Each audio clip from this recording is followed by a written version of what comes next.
Hi, I'm Jessica Salaji, publisher of thegeorgiavirtue.com. We're so excited to offer a compilation of videos this election season. The TGV Candidate Spotlight Series is an independent video feature produced with one goal in mind: providing voters with as much information as possible before they head to the polls. There's no agenda, we don't make endorsements, and we aren't beholden to any giant media corporation. The series is produced thanks to our advertisers and the generous donations made to the TGV Sunlight Fund and communities we cover. We extended an offer to all of the candidates seeking office this year, and to ensure the integrity of the questions and in fairness to all the opponents, every interview is recorded prior to the release of the videos in that race. For that reason, candidates who did not agree to an interview prior to the air date for their race will not be featured in this series.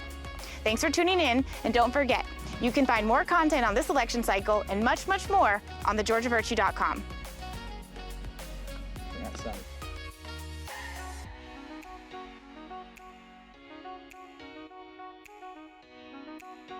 So today we're sitting down with Lisha Nevil, who is a candidate for Board of Education in District 7. Thank you so much for joining us. Thank you for having me here, Jessica. Why don't you just start off and tell us a little bit about yourself and your ties to Bulloch County and just who you are. Okay. I've lived in Bulloch County my entire life. I've went to school at Maddie Lively, Julia P. Bryant, then as it was called Northside. I got to go there when they had just built it. William James, I know it's not the same place now, and then we moved out to the southern end of Bulloch County, so then I graduated from Southeast Bulloch. After graduation, I went to college and I got a master's well, I got my bachelor's and then my master's in education and early childhood. And so I started teaching. I taught 30 years. I taught 26 of those years at Neville's Elementary, which is only 7 miles from the house, so that was wonderful. Because you knew the people too. You didn't just go teach, you also lived around in the community. So, and I retired 6 years ago now from teaching. I have 3 daughters that have gone through the Bulloch County school system. Well, actually, one is still in the 7th grade, and she's down at Southeast Middle School. And tell us a little bit about why you feel like your teaching background gives you a kind of unique perspective as a board member. Well, when I was teaching and still knowing some of the teachers, I feel like being in the classroom, being in the school, in the setting, you know what your children need, you know what you need to be able to teach them. And sometimes, I don't want to get negative right off, but you see that maybe the funds aren't allocated exactly as we think. I'm not going to say, you know, that we're always right, but as we think they need to be, because, you know, teachers spend a lot of their own money, and they don't get that money back. It's not like, you know, they don't turn in receipts and get the money back. They spend a lot of their own money decorating their classrooms, having rewards for children, stickers, treats, anything like that. And so, you know, they put in a lot of their own money. And our PTO would sometimes be able to give us a little bit of money so that we could order things, and we were always really appreciative of that. But then that goes back to fundraising. We had to raise funds for the PTO to do that. We had fall festivals and, of course, like selling wrapping paper, things like that. So it's just a matter of, you kind of need to see things from both sides. And I think having been a teacher for so long, seeing the needs of the students, the struggles that the students and the parents might have, it just gives you a different perspective. And I feel like I know that real well. I feel like I know that. My children always came first. One of my principals told me, he said, you know, I just want you to know that I know you always cared about the children. Everything you did was for the children.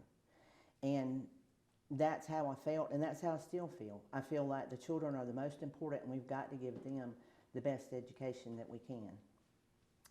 How do you view the role of a BOE member? Like, what do you, I mean, we all know what they do, but how do you, like, what is your perspective on what the job is supposed to be? Well, I think that the BOE members that, and I'm not saying whether they do or not because I don't know each one of them and what they do, but I think that they should visit the schools. They should go into the schools, see what's going on. I know that in attending the meetings, I've been very impressed with a lot of programs that are going on in the schools. They have a different school to highlight each month, and I've been very impressed. And I think that's something that, you know, a BOE member needs to be accessible. I think that going into the schools, you've got a chance to see the students, you see what's going on in the classrooms, you're available to the teachers. If they have a question or something that, a concern, they can talk to you then if the principal has a concern. I just think, you know, that to me is a big part of what I think they should be doing. And then I'm not familiar with exactly like how early they get information for meetings and stuff, but I know that the meetings I've been to, a lot of what they've been discussing at the meetings was very in depth. And I was thinking to myself, I said, you know, because I've taught, I understand what they're talking about. So I'm not really sure that everybody can understand, not just more board members, but I mean even like parents, you know, when they're talking about testing scores and things like this, you know, it's some of it's very, very detailed and very intense information. But I feel like that the board members need to be very in tune with what's going on. They need to know what's going on in the schools. They need to be informed about what's going on in the board office. About, and if you ask a board member a question, they should be able to pretty much tell you. I mean, they might could give you the exact number, but tell you, you know, how many students we have at this school, that kind of thing, how many teachers, how many people working at the board office. They need that information. They need to know it. What do you feel like are the three most pressing, or three of the most pressing issues facing the school system in Bulloch County right now? Well, obviously, money apparently seems to be a very big issue. My take on that is more so of not that we don't have enough money, but that maybe we don't spend it well. I think that in a lot of instances there's a lot of what I call fluff that needs to be looked at. I understand that it costs a lot of money to run a school system. I know, you know, how much just the salaries cost for everybody, and then the buildings. I do think that some of the buildings could be built for less money. I do think that there are extras in some of the buildings, such as the new Southeast Bulloch High School. I don't really think we need a 6,000 seat auditorium there. I think that there are things that could be cut that will not cut or impact the students' education. Another concern that I have is the number of teachers that are leaving our county. There are a lot of teachers that are leaving and going to private schools or to other counties. And I do understand that one of the problems is because Bulloch County does not pay Social Security. And so I've known over the years, now I stayed at Bulloch County throughout until I retired, but I've known other teachers over the years that maybe the last 3 or 4 years, they would leave and go to another county so that they could get Social Security. I just chose not to do that. I was very happy, comfortable where I was. I didn't want to move, you know, for a couple of years. But when we're losing good teachers, we're also losing students, because we have a lot of students that are leaving, and even maybe they'll go to elementary school and then they leave and they go to one of the private schools. And I'm not in any way against any of the private schools, but I just see that if I see a trend going on, then I'd like to know why. The most important challenge is teaching the students. And it is more of a challenge. We have these new manufacturers, buildings, things coming around, and we have a lot of new people moving into county. Some of them do not speak English. Some of them, they've come from different counties, maybe even different states, and so there's going to be a gap there in the education because of maybe what this state teaches compared to what we teach. And I think that's what we've got to conquer first, is teaching the students, getting them where they need to be successful. Bulloch County was always known as the best school system for as long as I can remember. And in fact, when I started teaching, you could not get a job in Bulloch County your first year. You had to go, I mean, it was not a written rule, but it was the unwritten rule that you had to go elsewhere to another county, and you had to work a couple of years, and then you could come back to Bulloch County. Now, we don't have that same reputation. I had someone tell me that, you know, that now Candler County was the old Bulloch County. And I don't feel bad, I'm not upset about Candler County, but it hurts. You know, it hurts to know that we're not thought of as the best anymore. And so that is a big concern of mine. I want our students to be successful. I want to know that we've done everything we can to keep our teachers here and to keep good teachers in the classrooms with the students. Do you want to talk a little bit about transparency? Like, do you think the Board of Education is transparent enough?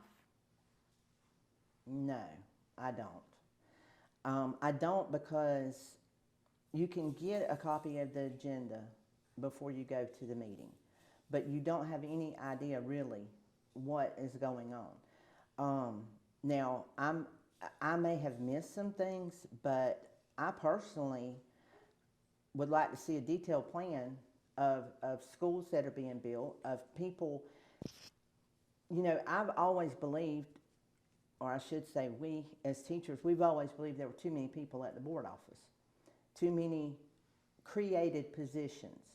Maybe somebody had been teaching for a while, and then maybe they didn't want to be a principal or had already moved around a bit or whatever. Anyway, you would suddenly see a new position at the board office. I heard someone use the term retiring to the board office. And so a lot of that, you know, the public itself, we're not aware of that. We don't see these changes that they make, and we don't really see what the board is doing. I mean, I know you made the statement earlier that we all know what they do, but I thought to myself, not really. Not really. I don't really think we do.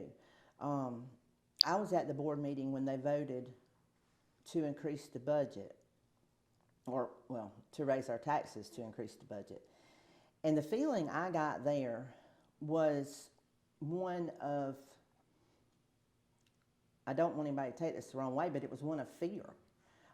What I mean by that is, we're going to lose this, we're going to lose that, we're going to lose this program or another program. And I felt like the board members voted because they voted to raise the taxes, except for Ms. Glenara Martin, because they were afraid that they were going to lose these programs. I personally don't think we were going to lose those programs. I think that there are other ways to raise the money. When I taught in the schools, we had grant committees. If we needed something, we would write grants for them and we would get the funds that way. If there was a special project or something like that, there are a lot of businesses that want to give to schools. One thing, because they want to, but another thing is it's a good tax write-off for them. And, you know, they're willing to help. But you've got to get out and look for that. And so that's why I don't believe they're very transparent, because you don't, even if they, tell us they're having a budget meeting or something like that, but still, you don't see everything. You don't see, well, did you try to get a grant for it? Did you, kind of don't threaten that we're going to lose this program. Let's find a way to keep it without raising the taxes. You mentioned the hearing or the meeting where they did vote to raise taxes, but there actually was some chaos around that last year as they had to redo the hearings after the board members did not come. And there was some discussion about that being because they were told they didn't have to, or they didn't need, whatever the reason was, they did not. Do you have any perspective on whether or not, like, what is your belief of whether or not board members need to be there for, because even though they redid them, the argument was that they didn't have to be there, they just decided to. I was told by a board member that they were told they didn't have to come. But I think that's preposterous. I mean, you're having a meeting, you're having a public meeting for people to come and talk about or make comments and talk about the budget. The board members need to be there. I mean, there should have never been a question about that. They are the ones who voted. Mr. Wilson, he's the superintendent. He was at the meetings, but these board members are the ones who actually voted on that budget and voted to raise the taxes. I was shocked that they weren't there, and I was shocked that there was any indication that they didn't need to be there. So I'm not sure where something went wrong there, but I do think that was a huge mistake for them not to be there.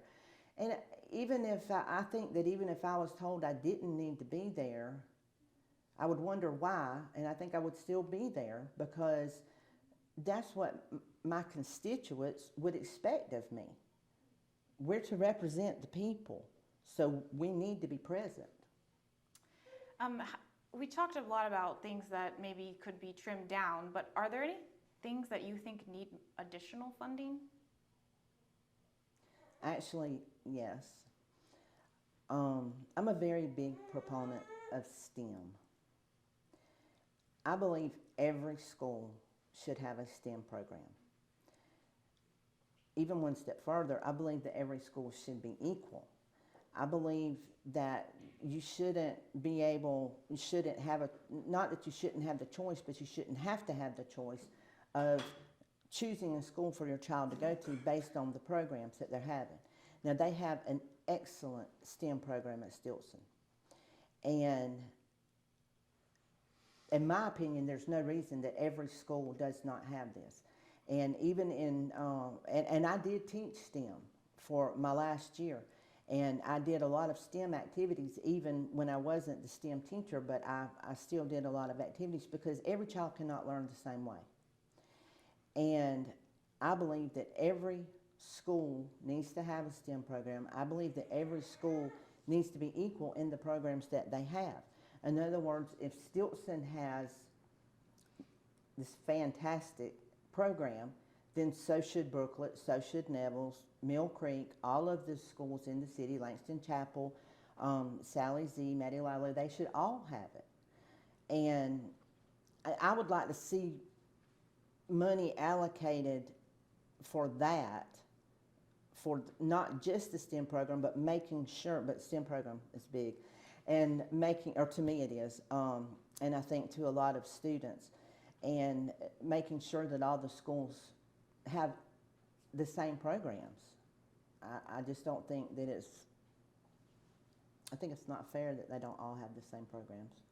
And how, as a board member, do you think you can, or do you pledge to support staff and teachers? Like, what can you do as a board member to offer that kind of support to them as they, whether it's about STEM or other programs or anything else?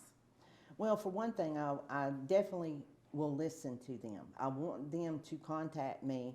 If elected, I want them to contact me. I want them to let me know what they need. And then I will be their voice. I will be their voice in the meetings, even without meetings. I will be their voice to ask, inquire about the things that they believe they need. Because teachers are there. In all honesty, we can sit in the board office, you can even sit in the principal's office or, you know, any of the higher up positions, but you're not working with those children every day. And you can't always see what they need and what you need to be able to teach them, to approach them, to make them comfortable at school.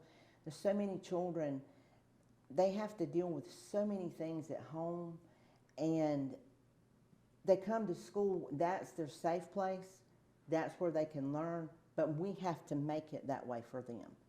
We have to let them be comfortable there, and we need to do everything we can for that to happen. I know that there's, you know, there's a lot of people that help out with the backpacks for buddies and providing the school meals during the summer and breaks and things like that. But we also need to feed their minds. I understand that feeding their bodies is extremely important. They can't learn if they're not fed. But we also need to be able to feed their minds. And I want to be that voice. I don't want anybody to be scared to come tell me, you know, I mean, call me, message me, let me know what you need, what your students need. Each classroom's different. You know, when I taught school, we might have 4 second grade teachers or 3 first grade teachers, but every one of our classrooms was different. We had different needs. We had different students. So, you know, you really have to get down and look at all of that. Well, you definitely answered a lot of our questions, but I'm sure some people have specific ones they may want to ask you. Where can people learn more about you or find ways to reach out to you? Well, I have a Facebook page, Lisha Nevil for Board of Education. I have my personal Facebook page. I also have a farm Facebook page. So there, I can be messaged on there. And you also, I believe on there, my phone number is on there. And I know that it's been published. So my phone number is there that they can call me. I may not answer right away because I could be out on the farm working, but leave a message and I will call you back or text me. So I am available for everybody. And I want people to let me know. I want to know what you want your board member to do, and I want to be that board member. I truly, with all my heart, want to represent our county, and I want to work hard for Bulloch County. I want us back to #1. Well, thank you so much, and good luck between now and May 21st. Thank you for having me. I appreciate it.